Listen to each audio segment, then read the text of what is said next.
I want to talk a little bit about Deadpool action figures because they're great. Here's one I've had since I was, I believe, 7 or 8 years old. This is the original Toy Biz one. It comes with this awful little knife that goes in and out. Was this the first Deadpool toy This ever was made? this is the very first Deadpool figure they ever made. I love, because I had this too. Is this gun glued into his hand? Or no, that's actually not even the right gun. I think this is one from, I want to say it's from Gambit that I put in there. Punisher, I thought it was cooler looking. He came with the same little machine gun that all the Toy Biz figures came with. But I've had this for a million years, and I've sort of tried to collect Deadpool over the years, but for a second there was nothing, and then all of a sudden there was too much. The good news is I figured I would run down a bunch of Deadpool figures you can get right now. They're pretty easy to track down. You can't get this. You could probably find that one on eBay or whatever. But Hasbro just put out a Marvel Legends figure, which is effectively a modern version of this figure, and I love it so much. Like, they put out great action figures for Marvel stuff all the time. I think Hasbro sent us one of these. I actually bought this one of my own, so legally, for FCC reasons, I have to say if this was a sponsored thing. That one they sent us for free, but I paid for this one. So anyway, it's the same figure. Super articulated, it's about 20 bucks, Marvel Legends. You can probably find it in your local Walgreens or Target or whatever. It makes me really happy. It's fun to pose, and it's got the funny little pointy Rob Liefeld feet. Yeah, those are great. Yeah. So I figured I'd run down a few other ones. That one is the Deadpool Classic Marvel Legends, out now. Also available right now. This is ridiculous. There is a GameStop exclusive Deadpool taco truck, which, if you're thinking, that's just a regular taco truck toy that they put Deadpool graphics all over. Well, you'd be absolutely correct, but it comes with this little die-cast Deadpool figure. I got this. He doesn't want to come out, he's being very shy today. Get out of the taco truck, Deadpool. Come on, little one, there he is.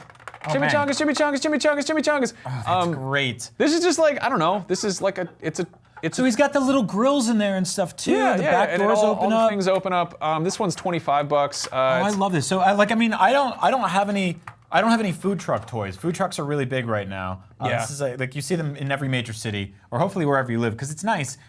Instead of going to the taco store can come to you. Exactly. So yeah, that's 25 bucks out now in GameStop, whatever. Moving on, there's also the Marvel Legends 12-inch Deadpool, which you might have seen on our desk a bunch of times. We've had this for a while. This is just like a really good, chunky action figure. He comes with, I think, 2 alternate heads, like 2 guns. He's got swords, which I took out and lost somewhere. He's superposable. You can make it look like he's eating burritos in Dolores Park. He comes with a burrito and a special hand for eating the burrito. He comes with an alternate head that has his mouth exposed, so it looks like he's actually eating it. I like this one better. Super fun toy. I think these were like 50 bucks originally, but I think they're like 40 bucks on Amazon now. Oh, cool. This one I apparently have lost. This is the Marvel Select Deadpool. These guys are typically about an inch taller than Marvel Legends, and they look really articulated, but they're actually kind of hard to pose. This one comes with like a cool base that's got bullets and stuff all over it. Is he in the same line as this Gambit? Yeah, same scale as Gambit. If you want to get a shot of like what they look like in comparison, yeah, they're 7-inch versus 6-inch. They're like kind of hit or miss with the joints. The quality and the paint ops are really good, but those are available like, I don't know, specialty shops, comic shops, Barnes & Noble, all that. Yeah, they're like slightly larger than these guys. I think they're usually about 7 inches tall. All right, so moving on. This one I've been on the fence about a whole bunch. NECA puts out quarter scale figures. Quarter scale means that is a quarter of the size of an actual man. So that is like an 18-inch tall figure of Deadpool. So it's like a 1.5 feet tall. It's absurdly, it's about the size of this Mumra, probably bigger. What's stopping you? I don't know where to put it. It's massive. They put out the first edition here, which comes with like a bunch of, it comes with like brass knuckles that say like pool on them, and they put out a second one that has a backwards hat that you can take off his head and his brains are exposed. They just totally went like fully bonkers with it, and I totally love it. It's not particularly inspired by the comics or by put it right here on our set. Look at this. Fine, I'll get it. I'll say goodnight to the mummy. NECA, if you're watching, just please send it. Mumra, if you're watching, thank you for your services, but it's time to retire.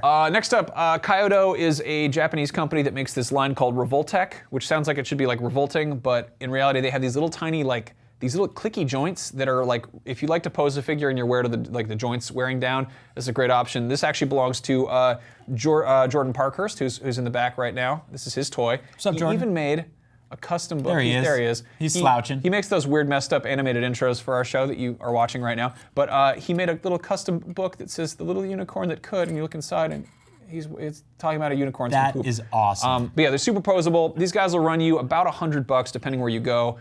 And then, let's see, Marvel Legends put out a few months ago, maybe last year, they put out a Deadpool that's actually annoyingly hard to get a hold of, but it comes with a boxing glove bazooka and a taco, alternate head, bunch of guns. I need to grab that toy eventually. It's a fun one. God, did I get pictures of the Figma? I don't think I did. There's also, Figma is putting one out that has a regular version that's like $80, which is like, it's cool. The deluxe version comes with a separate set of legs that aren't wearing pants. So he's got little underpants with hearts on them. Forgot to grab images of that. They should do one. They should do the baby legs. Yeah. So those are, that's spoilers, man. Okay. Right. So those are a bunch of Deadpool figures. Of course, there's also lots of stuff out there like Hot Toys and Nendroid and Sideshow. There is no shortage of Deadpool stuff to collect right now, but those are a few kind of choice favorites. I highly recommend this one. I'm really into that. Oh, he's great. And you can get him at Walgreens, like we always say. These are just $20. Yeah. Action figures are a lot of fun and everyone should support them. If you'd like to spend a good amount of money on an excellent toy, check out the SH Figarts line from Bandai. We have some of those floating around right here. I think here's a Han Solo. He was hanging out in the dumpster. They're very nice. If you'd like something of, I don't know, considerably different quality, check out this roundup of different Infinity Gauntlets you could get to put on your hand. Most of them don't let you snap your fingers. Anyway, watch Up at Noon every Thursday at noon Pacific time on IGN, except for weeks when we don't do it.